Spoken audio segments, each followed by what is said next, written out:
Next up, Acadiana is getting $30 million to prevent future flooding.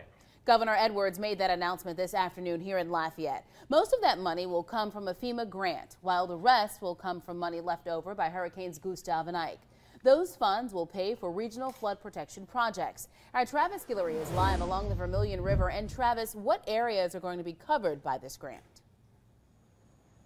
Jim Marcel, the purpose of this grant is to lower base flood elevation along the Vermilion River, the Bayou Teche, and all of the other surrounding tributaries in Acadiana. But what's unclear at this point is when these projects could start.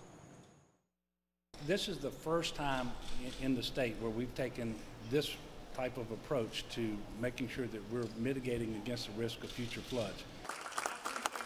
In a room full of state leaders and parish presidents, Governor John Bell Edwards rolled out federal funding for flood relief projects on the Vermilion Teche watershed. The flood waters are going to come into our parish either through streams or water on the ground or through rainfall, but it's going to leave our parish at some point and go somewhere else.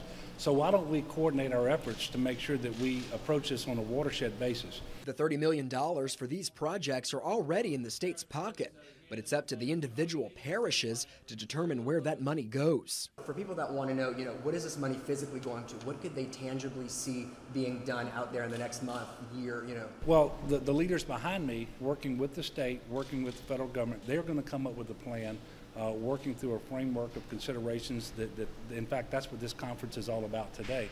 But the funding is there so that we can implement that plan whenever they come up with it.